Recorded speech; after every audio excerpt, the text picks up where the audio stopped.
Good evening and welcome to the Planning Applications Committee.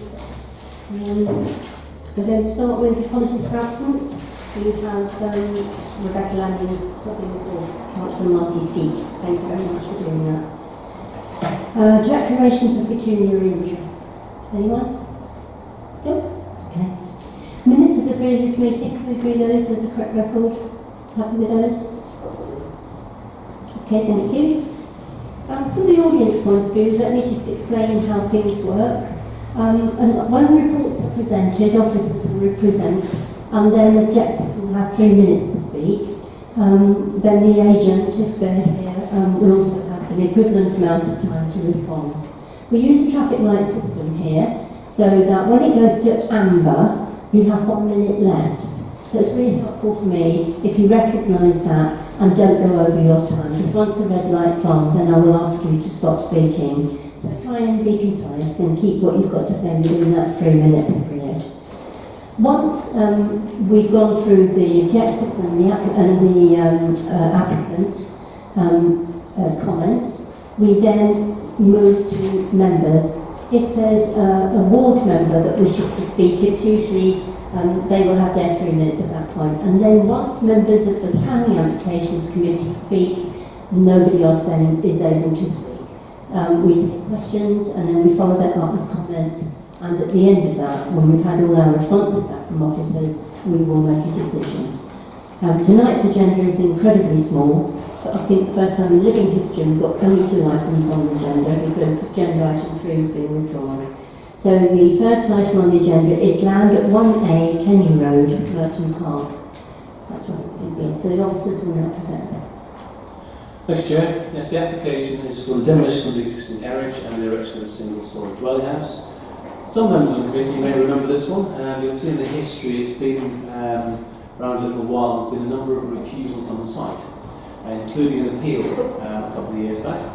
The applicants have therefore adjusted what's being proposed to try and make the proposed dwelling effectively look like a shed in a garden. So if we go through the plans, is the best starting point. This is giving an indication of the area fronting the site, and you see this is the look at my hand there. It's actually this particular property here, just to the left-hand side of that garage. So the idea is to try and make it look and replicate the garages next door, to make it look like the garages next door. As you can see, there's quite a bit of parking on the site. This is the existing garden where the plot will be, and you'll see there, as part of an existing garden, the bottom end, an L-shaped parcel of land. And if we go to the plan, you'll see again, this is the L-shaped parcel of land. So this is Kenley Road down here, the existing site access, an existing small garage on the site. And what is being proposed, again, you'll see the L-shaped parcel of land. And what will be proposed here is a single-storey dwelling house with a roof that's shaped to make it look a little bit like a garage, but also broken up. Previous proposals had quite a large, bulky roof. Look at the elevation, you'll see maybe this one here where the hand is the most obvious one from the front. All you will see is the top of what would generally appear as a garage. The applicants are retaining a wooden fence in the front, whereas previously on the refusals there was going to be a parking space. It would look like an open frontage to a house. So they've eliminated that aspect. They've reduced the bulk of the garage. And if we go on to the last refused scheme, where it was again reduced in size, you'll see it also had a basement area and a sunken garden. That's gone, there's no basement anymore. And if you note here, if I flip back to the proposed plan, you'll see this up against the neighbouring garden here, and if I go back, you'll see that particular line here has been pulled back away from the neighbour by about 2 to 3 metres. So again, from that essence of the appeal, the inspector mentioned about overlooking into this garden. There are no windows overlooking effectively, and it's been pulled well away from the neighbour. So the front property here, you'll see the fence at the front, so when viewed from Kenley Road, basically what you'll see is a fence with a roof fall popping over the top. So the applicants have tried to significantly reduce the impact of this particular development. If you look at the area again, go back to photographs, it's quite an open area with garages on the side. And if we go back to the plan here, you'll see the nearest houses here and here. these houses here, so it's actually quite a large gap in between the houses, but just to emphasise, it's only a single-storey development to be proposed. For all those reasons, it's recommended approval because the applicant has made significant effort to reduce the impact of this particular house. Francis De Silva wanting to speak. Thank you. Dear committee members, I have been living in Merton Park at my current house for over 24 years, which is right next to the plots on the planning application. The attractant that drew me to Merton Park in the first place was the leafy design of its quiet, tree-lined residential streets. A safe place where my children grew up, where neighbours and local societies like the John Innes Society value the unique character and appearance of this wonderful area. It is of the utmost importance that our current generation maintain the local character and streetscape of Merton Park for future generations to enjoy. Merton Council's planning framework and policies help support this vision and aspiration.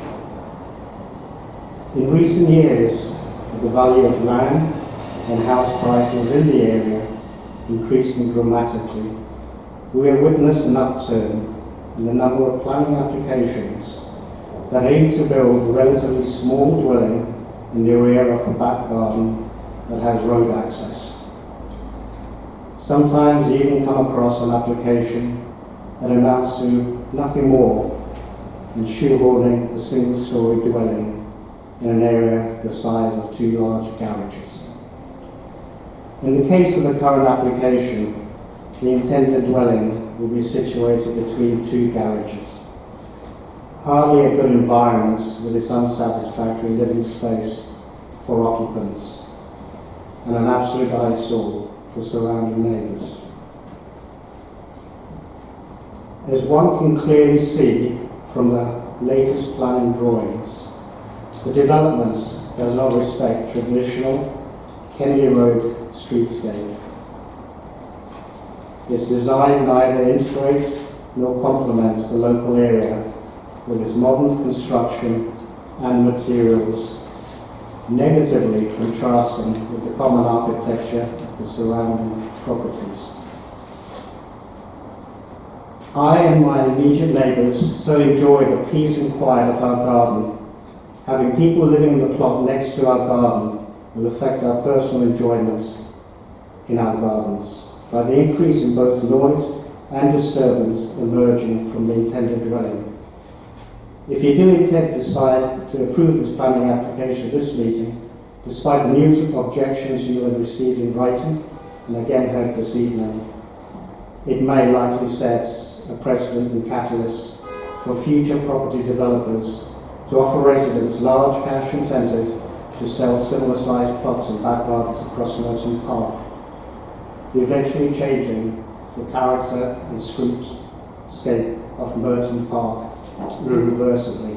Thank you, Thank you for the opportunity to speak to you. Thank you. Thank you.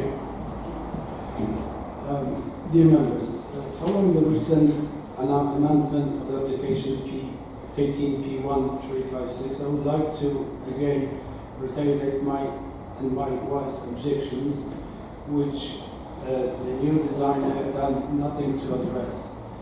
The proposal design is not in keeping the character of the neighbouring area, and whilst it may seem unworthy from the street level, the building is going to be fully visible from our first floor window.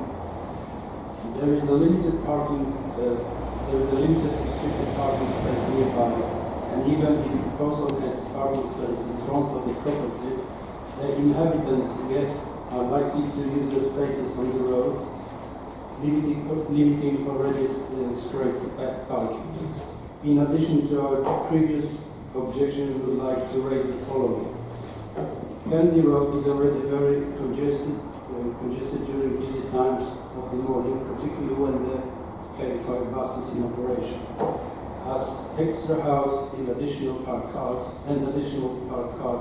on the street will only make things worse. We do not feel this is a good solution for increasing housing stock in the area.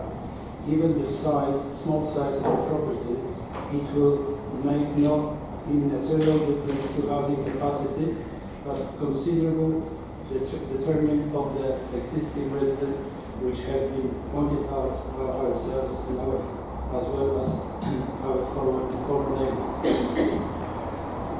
We bought a property 19 years ago, and since the quality of life has deteriorated, came for us on Dorset Road traffic attenuation, changing non-through traffic in Kenley parking, restrictions, and now new building proposal. What I would like to add, the three main things which may affect. The first one, the trees which are just in front of the gate, which when building will start developing, that may be affecting the roots of those trees. And living right opposite the plot, we will be facing about at least 7 months of total disruption of cars, lorries, noises, and etc. And also the drainage pool in the area, as regarded as poor, that may affect again the drainage as a issue. Thank you very much. Thank you. Daniel Adeshile, is that right? Thank you. Good evening. My name is Matteo D'Angelo. I am the project architect speaking on behalf of ADE Architecture and our clients, Philip Greenhall, who unfortunately couldn't be here today. Mr. Greenhall bought the site in June 2014 with the intention of building a small house for one of his daughters. Prior to purchasing the land, Mr. Greenhall saw the pre-application advice from Merton County, which indicated that a new building house would be considered acceptable on this plot of land. Over the last 4 years, we have worked closely with the planning department to create a proposal that the planning department deemed to be acceptable. The planning departments are satisfied that this proposal meets with current legislation and are happy to recommend the application for approval. Although Mr. Greenhall's eldest daughter has since managed to buy another property, his youngest daughter is hoping to live in the new house.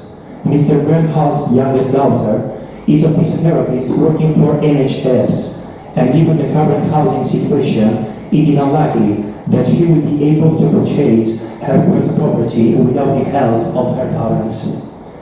It is important to note that Mr. Greenhall bought this land for his family's use. He is not a real estate developer, and he is not trying to profit from the development. It is common knowledge that widely reported in the media that London needs more affordable housing, and this is exactly the purpose of our proposal.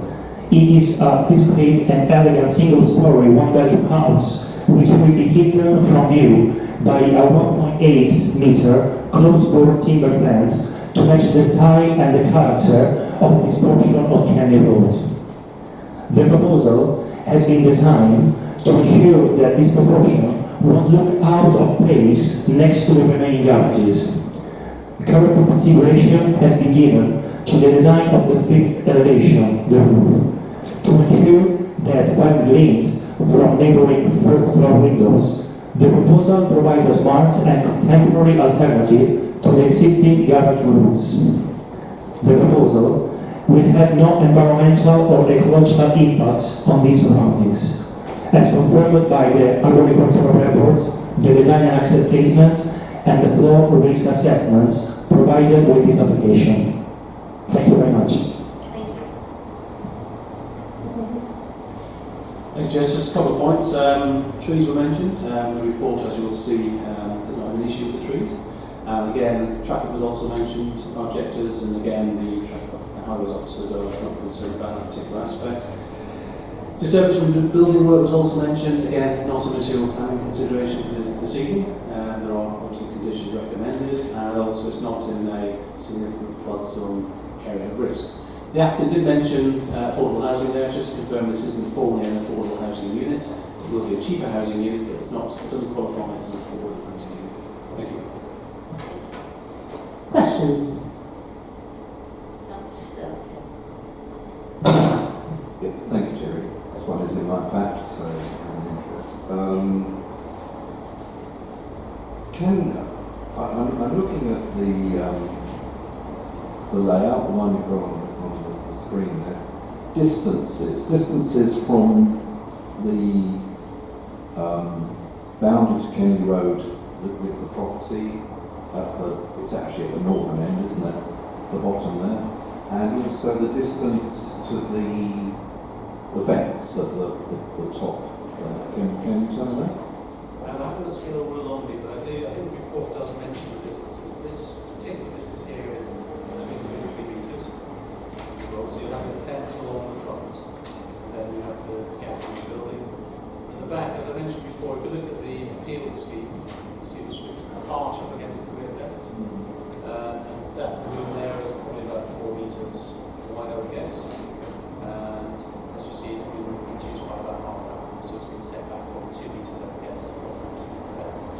I think it's fair to say if you have gardens, with garages in the rear of properties, it's not uncommon that you will see what appears to be a garage in your neighbouring gardens. It's not a feature of any sort of layout. You have questions? More questions?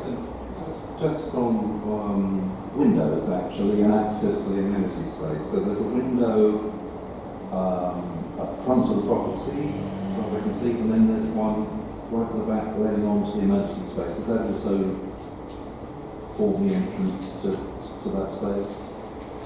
That's right. If you look at the plan, you'll see the entrance here. It's sort of French doors onto the building, onto the open space, which is here. And if I just go to the elevation, you'll see that set of doors there. Back to the front, there's the entrance doorway from the front facing Kenley Road. Obviously there's the fencing proposed in front of that, but that's without the fence, where the hand's wiggling around there. And if we take out the plan, that's the doorway and window here at the front. So in other words, it's facing onto the road, and the back is facing onto the garden area that's being proposed.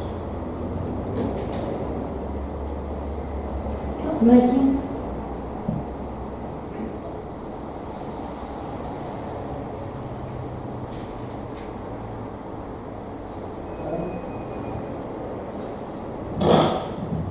I've got a number of questions. Can the officers tell us how much they've abided by or not the previous rejections?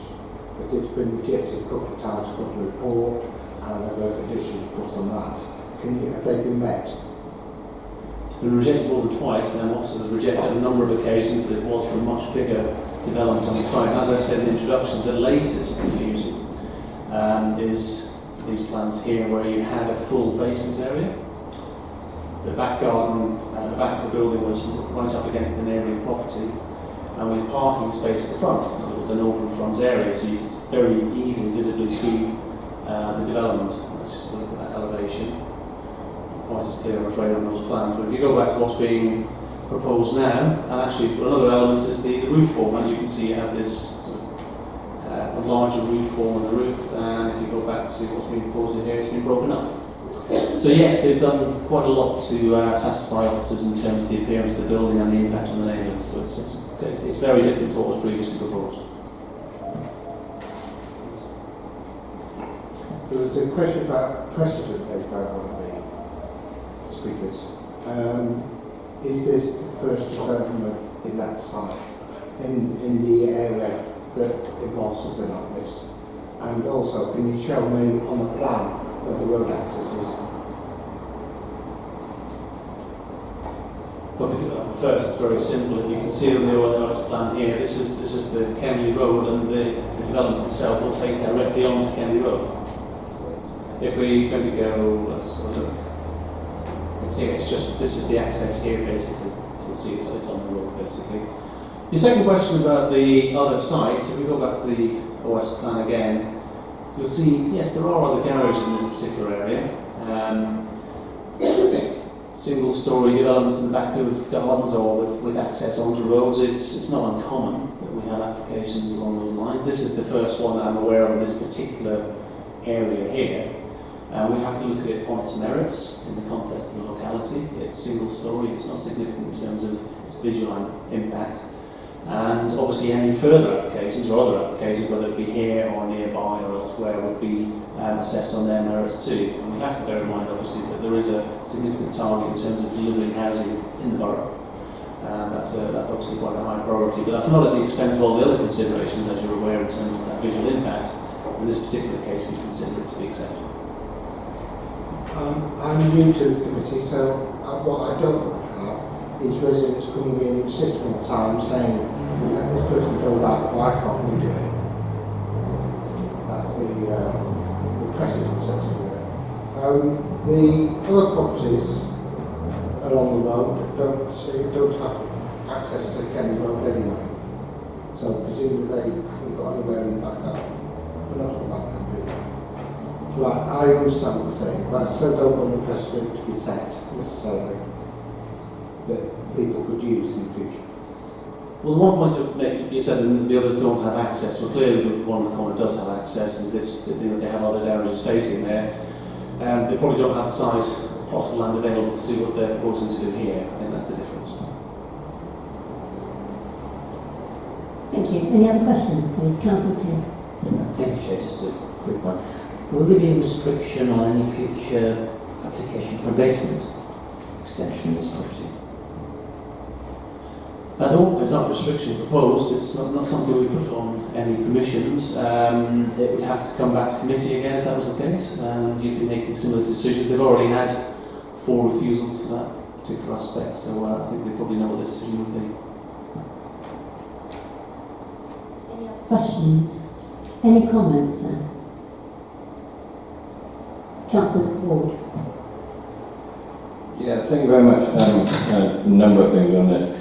I was going to bring up the fact that it's a small dwelling suitable for 1, possibly 2 people, not a family with children, I wouldn't have thought, and likely to be the kind of dwelling that's needed across Merton for young people or young couples who can't necessarily afford the price of housing across the borough. And I know it's only 1 residence and Mike just has 2 people, but I think as a planning committee, with the housing crisis and the demand for housing across Merton, if we can solve that housing crisis just 2 people at a time, then maybe we should.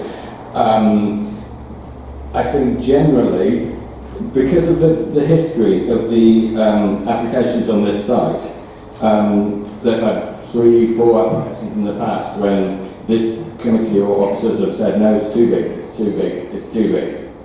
They reduce the size, they reduce the size, they reduce the size, and now the Dwelling Society has said it's not big enough, it's too cramped. So it's a no-win for the owners of the land. First they say we want to build a house, and everyone says it's too big. They reduce it so far down that now the Dwelling Society says it's too small. They can hardly win. I think it applies with all the standards we have, 50 metres square for a dwelling, and this is 60 metres square, it's perfectly big enough for a single person, a young couple, or whoever to use it, who, as we've heard, is unlikely to be able to get on the housing property ladder in Merton without this kind of property being available. There is clearly housing need. Some of the other objections that have been raised, flooding clearly says in the report, not an issue. The parking, I mean, even if a couple live there who both have a car, the report shows that the planning officers went around there of a morning and found 6 parking spaces available within 100 metres. The 1 or 2 people who live in this house are not going to own 6 cars between them. They may own 1, they may own none at all. Young people in London do not tend to have cars as often as you might imagine. So, in conclusion, they have taken account of all the previous rejections, reduced the size of the property they're proposing, it now, I believe, takes into account that, fulfills all our planning policies, and will make a nice small house for people to live in, and therefore I would urge other members of the committee, as I will be, to vote in favour of this application. Thank you. Councillor Simpson. Yeah, thank you, Chair. If I may, I'm going to, I'm not really diverting from the main point, but when the Deputy Mayor for Housing and Planning came to talk about the new London plan earlier in the year, I asked him how he saw Merton accommodating a 238% increase in our annual housing target. And he said, well, I want to bring Outer London up to inner London housing densities. But he went on to say, unbidden by me, but not by building on back gardens. So at least in principle, the London plan is not advocating garden rallying and building on back gardens. Now, that's probably not in our policies yet, but there's an important principle there. Looking at the detail of this one, it is shut in between two garages, so there's really you've got light to the front on the Kenley Road side, and you've got a window letting out onto the amenity space. You haven't really got otherwise natural light coming in, and it's sort of squashed on three sides. You've got a small distance from the offensive rear of a couple of metres. I'm just not very happy about the standards that it provides for the occupant. We don't often hear on behalf of the people who will occupy the property in question. And there are policies in DMD3 that I will reference there. I think the other point, yes, okay, there's no off-street parking, so that particular burden is put onto the public realm. I mean, if we were to proceed further with this, I think there should be a limit of no more than one parking permit in this controlled parking zone. It is, though, Councillor Macon has referenced precedent and so on. Now each site is unique. We can't depend or argue that we're creating a precedent. Nonetheless, the character of Merton Park is of long back gardens where they occur at junctions of roads. Then there is a temptation. A case 116 Kenley Road is a good case in point, where because it could knock the back garden in half and get a little house in there. The effect of that would be to change dramatically the leafy and generally open sense that gives this area its character. I'm certainly not decrying the need for more housing. I hope that will come, though, through intensification in schemes like the redevelopment of Wimbledon, rather than building little houses on back gardens. So I am opposed to it as it stands, but interested to hear what other members may have to say. Any other comments?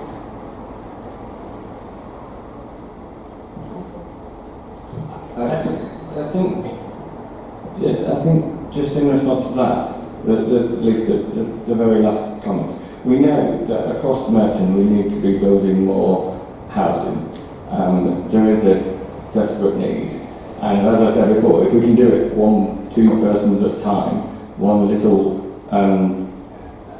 new dwelling at a time, that's fine by me. But to say we need to build more housing across Merton, but actually what we should be looking at is just building lots more blocks of flats in Morden and in Mitcham, and just leaving quite open spaces across the Wimbledon side and saying you don't have to have any of the new housing. We need new housing across the borough, and some of the new housing will have to be in Wimbledon, and some of it will have to be in the leafy areas. And if you identify a space which is big enough, which fulfills all planning requirements, and you can get a small dwelling in there, then I say yes, let's go.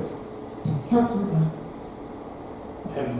I also support this application. I think I absolutely take the point that we all know that there's a desperate shortage of housing in Merton and in London. It comes up when I talk to people all of the time. I take Councillor Southgate's point that it may not be the most desirable place to live in, but there are lots of places in Merton that we might not choose to live in, and that doesn't mean that we should take away from somebody else the right to live in it. I walk down Kenley Road fairly often, walking my dogs. I don't live very far away, and I'm not at all convinced there's a problem with parking. There's frequently spare parking there. So I think that we do need to say where there's a chance to build something. Well, it's a derelict garage. It's not exactly an architectural masterpiece at the moment. We should take that opportunity. No other? Yes, sir. Thank you, Chair. It's just a small comment, really. Just going through the past 5 refusals, it seems that the most dominant and recurring theme is that it was refused due to it being unduly dominant and out of context. But I think it's quite clear in this application that the applicant has addressed those concerns with the fencing, and that also there is a condition imposed that the walls and fencing will be permanently retained. So I think it has really addressed the concerns that were dominant in the refusals. I'd like then to move to the vote. So can I see those in favour, please? Those against? Those not voting? Thank you. And the application is recommended and approved. We now move on to agenda item 6, which is 237 Kingston Road, Wimbledon. Thank you, Chair. Amendments to the application site here is located on the north side of Kingston Road, which lies within the Wilton Crescent Conservation Area. The site comprises a mansion block, which contains 4 flats, and the site surroundings comprise of other residential properties. The application itself is for a single-storey rear extension to the ground floor flat. The extension of the width of 6.2 metres, depth of 4.5 and height 2.5, with a flat roof design set behind a parapet wall and painted in brick externally. So talking through the plans, on the left here is existing front elevation, on the right here is the existing rear elevation. As you can see, it's the building itself semi-detached. Adjoining it is 4 other flats, clearly of similar form to the existing. This is the proposal. So this is the proposed rear extension here. As you can see, it is to be set slightly within the ground, and thereby reducing the height below the external sill level of the main bay window above. This is a section running through where you can see that bay window here and the position of the extension here. Again, really this just shows further extension looking from the other way. There is a light well proposed just outside the bay window, which I'll come on to in the floor plan. On the front, you can just see the extension coming out the side here, and the floor plan. So this is the proposal itself here. As you can see, it's taking a slight angle here to leave a light well for a window to serve this bedroom here. As you can see, it steps out slightly and coming out here. Currently, it's a 1-bed flat, so it's a 2-bed flat with living kitchen space at the back. Then as we note within the officer report, this application has been submitted following 2 previous refusals on the site. What I've got here is the floor plan of the first application that was refused. As you can see, it fulfilled the full width at the back. It was also slightly deeper. The general design approach is similar with the parapet wall and flat roof. And then moving on to the next application, which again was refused. As you can see, what they tried to do was they put it so further out to try and put the extension a bit further away from the neighbouring window above. In doing that, they actually increased the depth of the extension at the back and also kept it full width. As you can see, we've got that overcome the previous refusal for that. So moving on to site photographs. This is the rear of the property here. So as proposed, the extension would be below this sill level here now. So the application property is this one. This is the neighbouring property above. Looking to the right, in the back, other mansion blocks there. And looking on the side there as well. And at the back, residential properties. So overall, Chair, officers consider the proposed extension is now an appropriate scale, form and design to preserve the conservation area and not cause material harm to neighbouring communities of the flat above and has overcome the previous reason for refusal. Thank you. Thank you. Have Peter Hammond, please. Good evening. Good evening. This is now the third planning application to be submitted by this architect developer and at least the fifth set of amended plans. Both previous applications were rejected outright, first the committee and then by the planning officer. From the outset in September last year, planning advised Mr Page as to what would be acceptable, but he has not seen fit to follow the advice. Indeed, his latest plans still do not comply with that advice. The proposal was judged by Merton to be material harmful to neighbouring properties on the basis of its height, width and depth and proximity to the boundaries. To be acceptable, the planning officer's advice was for it to be significantly reduced in height, to have a depth of no more than 3.5 metres from the rear of the Victorian house, and to be no wider than the existing building. None of these criteria have been met, and the current proposal has not overcome the previous reasons for refusal. At its highest point, it remains higher than the floor line of the flat above, which is unacceptable. It remains significantly wider than the existing house. Its depth is considerably more than 3.5 metres. It dramatically erodes the available garden in this conservation area. It's out of character with the local area and with the existing house and is oversized. It would be visible from the road and would unbalance the house. The flats above will only be able to see a large roof instead of open space, resulting in loss of amenity. It will significantly rise above the fence line, resulting in loss of amenity also to the neighbours on either side. It would also allow easy access to climb up and break in to the flat above.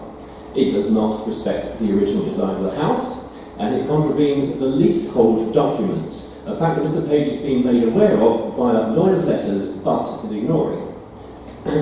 The vast flat roof is sloped towards the house and is likely to cause long-term maintenance and drainage issues. Indeed, the John Innes Conservation Design Guide specifically states that flat roof extensions should be avoided. However, Mr Adams' recommendation ignores this. Furthermore, our building insurers have confirmed in writing that an extension on this scale will automatically invalidate the insurance policy. This fact Mr Page is aware of, but refuses to address, together with refusing to pay service charges. In conclusion, Mr Adams' recommendation contradicts previous planning advice, and these latest plans offer minimal changes to this oversized and inappropriate extension, which would be to the detriment of the character of this part of Kingston Road and to immediate neighbours.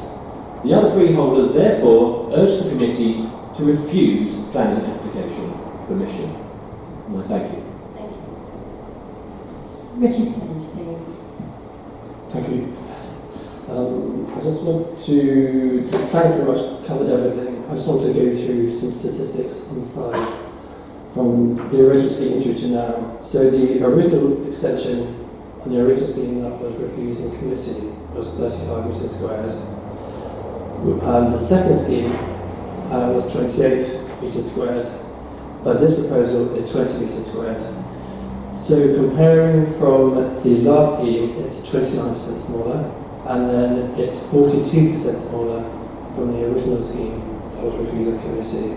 Regarding the sizing, we've reduced the height, so the roof lies through with the floor level, to the neighbouring building above, giving us only a 2.3 metre ceiling height within the actual extension. We pulled it back by 1100 mil and we pulled it in from the side by 1250, which is basically from the height, the depth and the width we have reduced the mass. And we've also added an artificial green roof in respect of our neighbours. We were thinking about using sedum, but being on the north side, it would no thanks.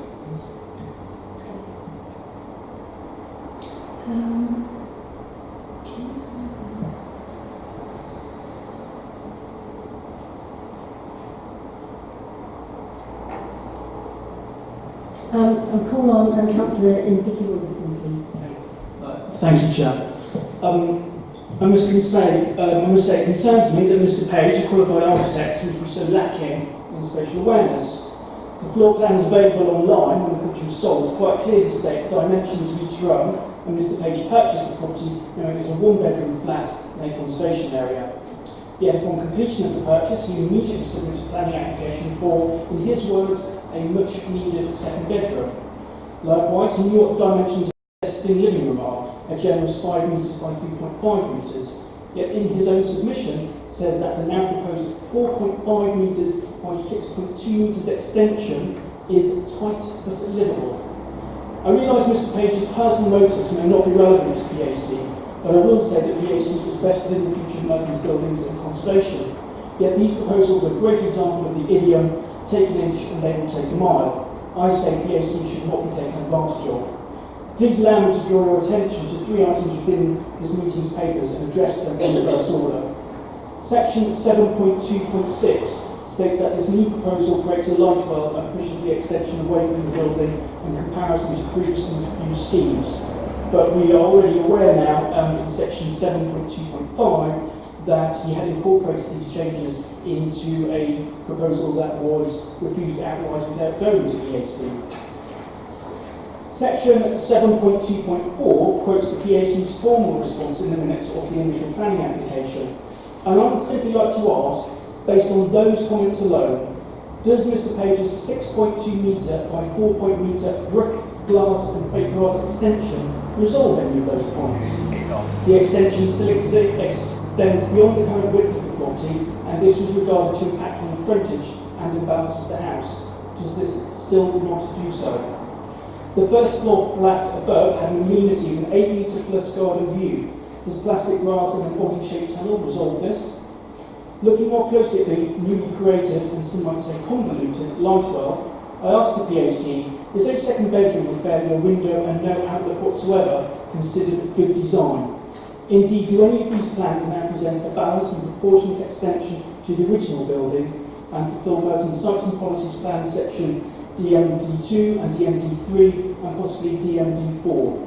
So, can the PAC honestly approve the creation of an extension that has ignored the committee's own criticisms and suggestions, does not enhance the building within the conservation area, and will affect neighbouring and the residential community, both now and for future occupiers? Thank you.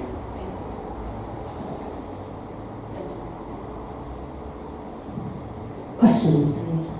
Councillor Dick. In terms of the first floor flat and where it starts and the height of this proposal, is this proposed building at all stages below the floor level of the first floor flat?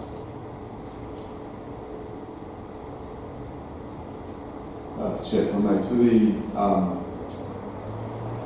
I can't say if it is below or above the actual floor level in the first floor flat, but it is, including the parapet, set below the windowsill level of the first floor flat. So, whilst occupants of that flat will be able to see the roof form, perhaps sitting or standing by the window, in terms of views further back from within that window, you would be able to see the wall. Whereas the previous schemes, it was up to sort of, but it has been reduced now.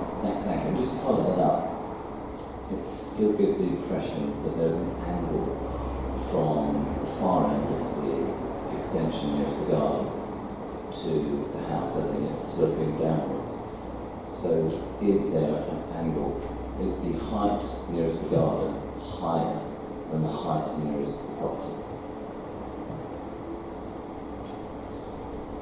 So the design is such that it's slightly higher as the extension goes out. So how does that, from a Dutchman point of view, from a water point of view, what happens when it rains on a flat roof that's edging towards the property out of interest?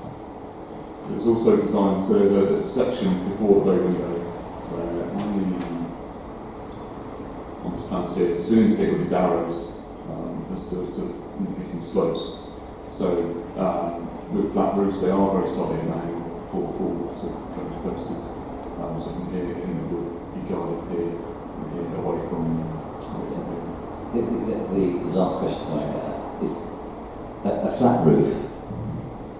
I know I'm a very simple person, but I thought, not as simple as you, but I am a simple person here. A flat roof for me needs to be the same angle, and if it's a different angle, it's not flat. That's correct, isn't it? Can you not be rude, please? I think he's rude to me first. He Well, has a can problem. neither of you be rude to one another, please? He has a Thank problem you. not talking through the chairman. Thank you. And I get annoyed when people do that to me, and I become quite defensive, and then I have to attack back. I won't sit here quietly, but you are right. You tell me. So with flat roofs, they are they are made on a slight angle. So they're not entirely flat, but they are called flat roofs because they're to the eye from a distance. They're not.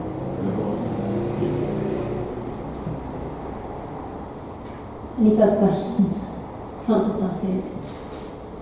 I noticed the extension has been reduced in depth by half a metre, I read, but the light well, that to incorporate that, you have to move the extension away from the original building of the house. Is that right?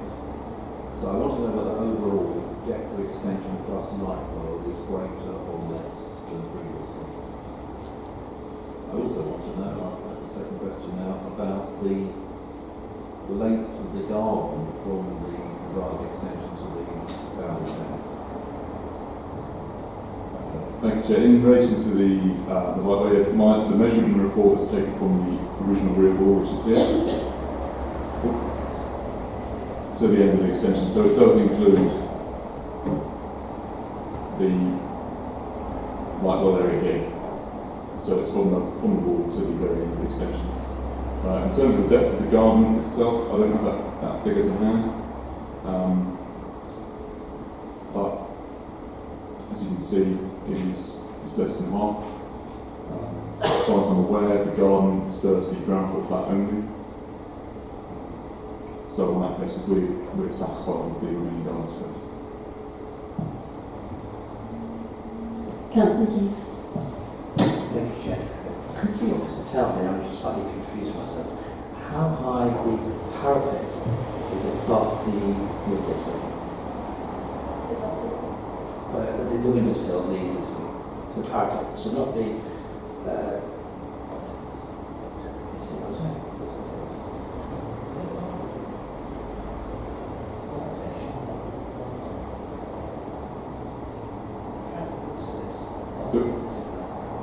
No, it's below the windowsill. So where my hand is just here, you can see the windowsill there.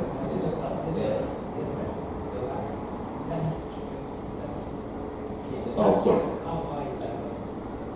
It's not. It's on plan. It's 0.2. It's 20 centimetres below that windowsill.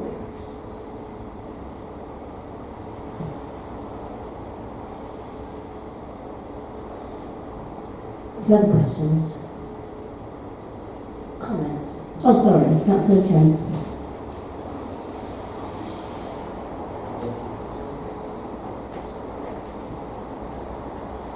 Right, thank you.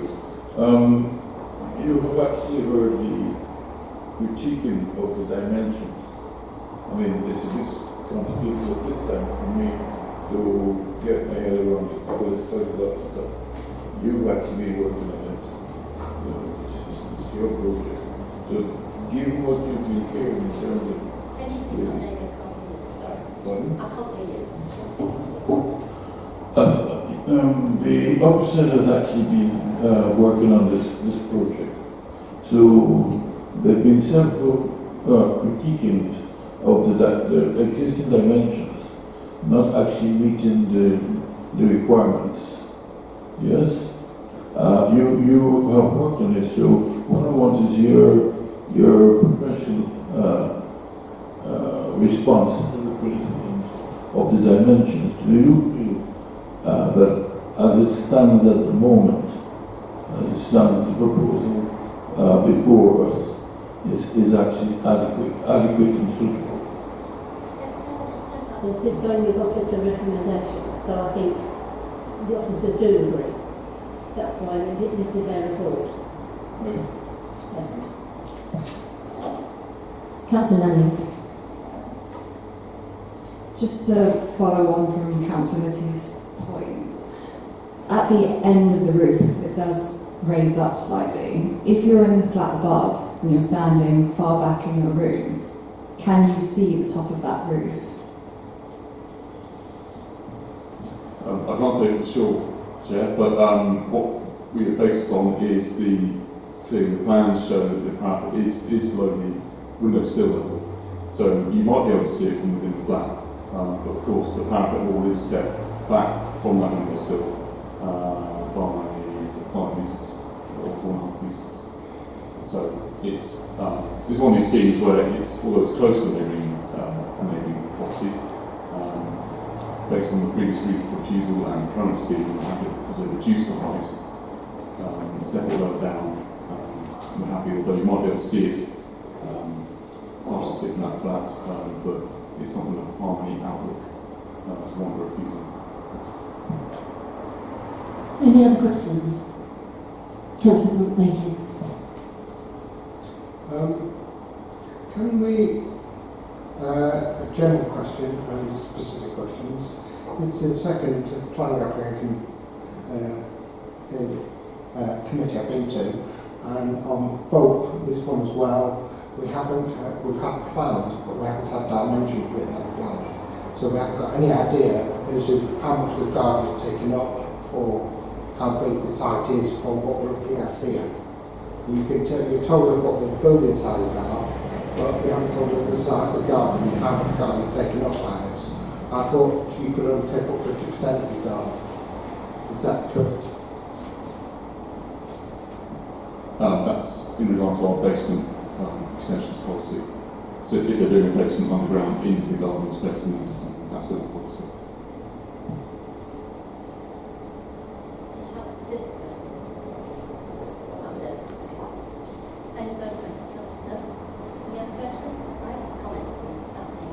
So last time this was here, two things that we disagreed with was the fact that the extension was above the ceiling of the ground floor and the floor of the first floor.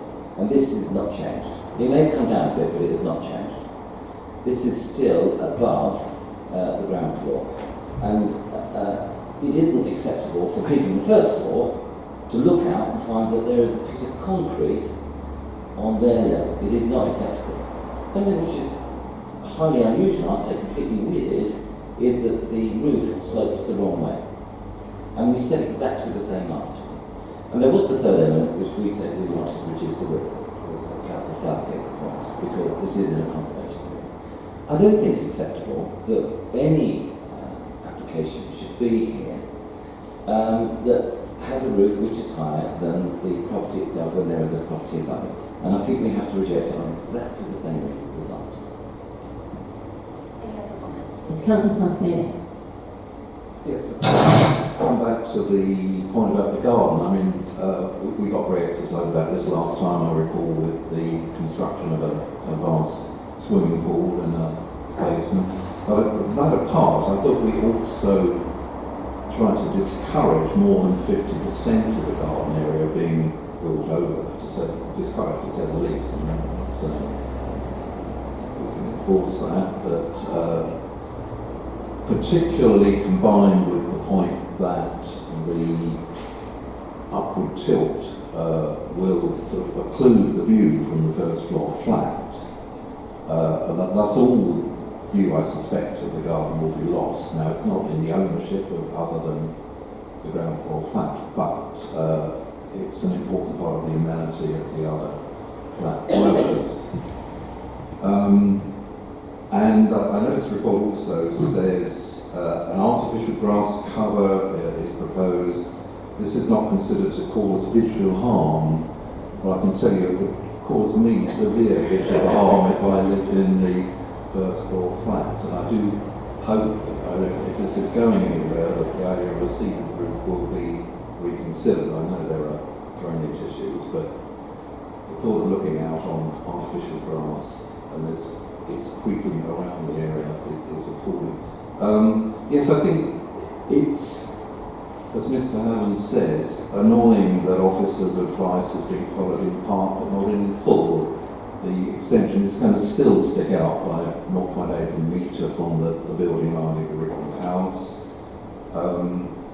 It does run into the garden too far. This house works well as 4 one-bedroom flats. The impact of this extension is to upset that balance. I think we should refuse as previously on exactly the same grounds. Invite the applicant really to, well, refuse it, he's got the option of an appeal, hasn't he? But really to follow the advice to the full and not just where he thinks he's done enough to get it past us. Any other comments? Councillor Ting. Thank you, Chair. I think the applicant's not given enough information on the sections. It's been quite not clever, but maybe he hasn't looked at it properly. But the architect hasn't given true dimensions, and I think it should be rejected and ask the applicant to go back and put proper dimensions on the sections, so we actually know how this is going to look.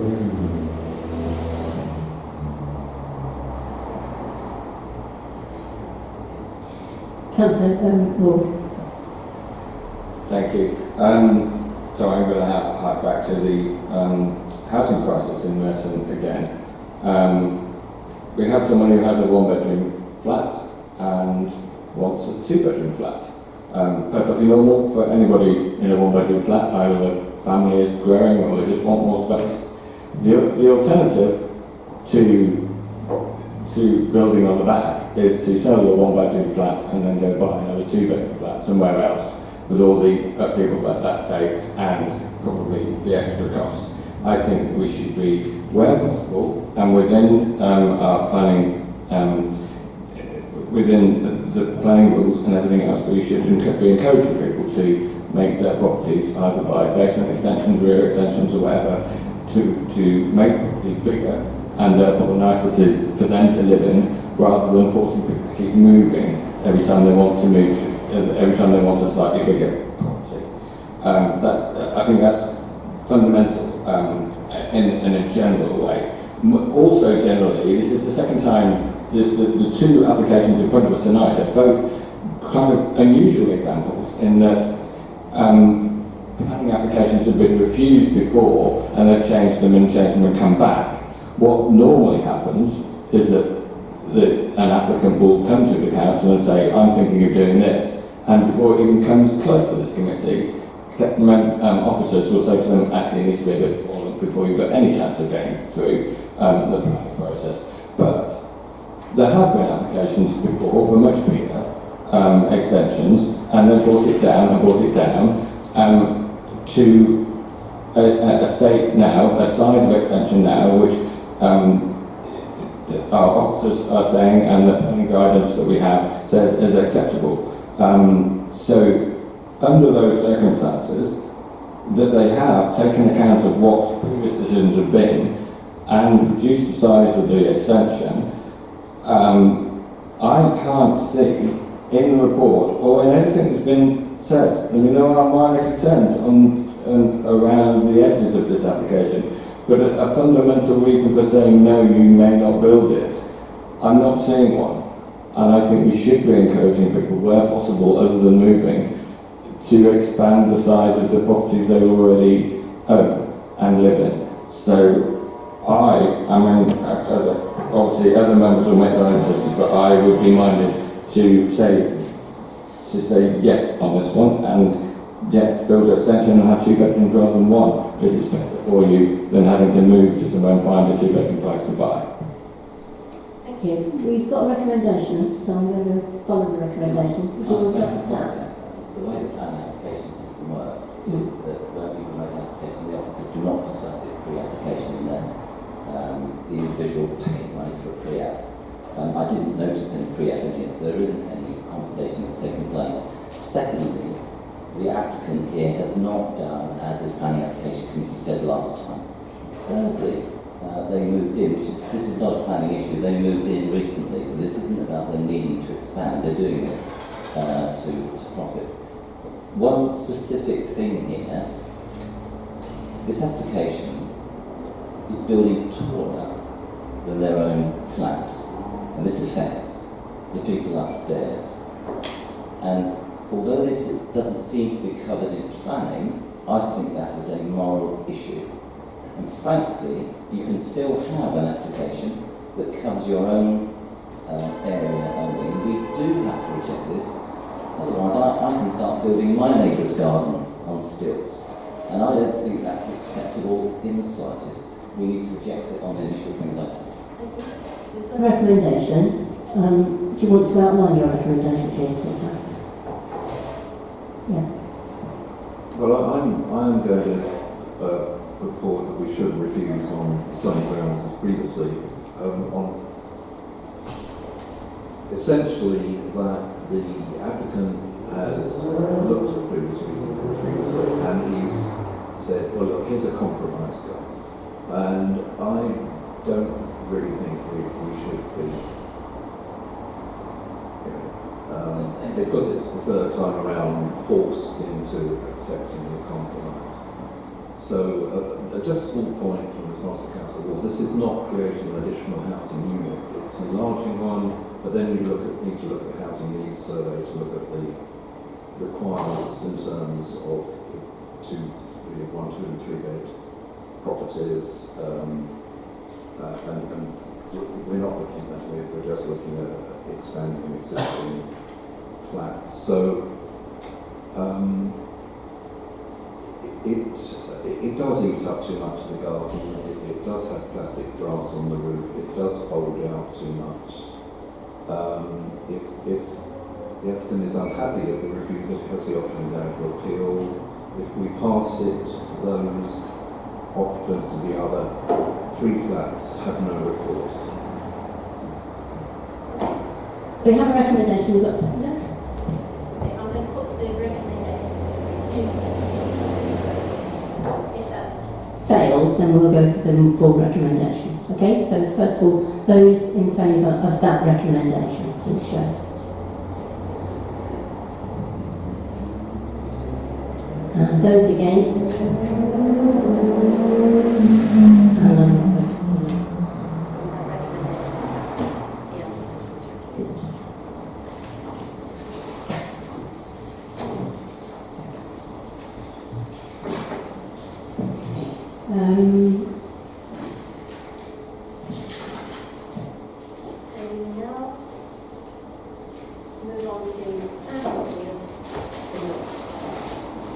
Thank you, Chair. Yes, 2 minutes report again. I think that one of particular interest is 1A Corporal Road, which some members will recall, some members weren't here at the time. It was an application for a demolition of block of 8 flats and erection of 9 flats, and members were concerned about the parking situation on the site.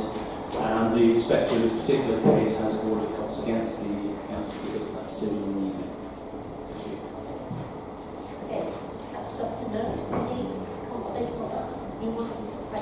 Yes, we've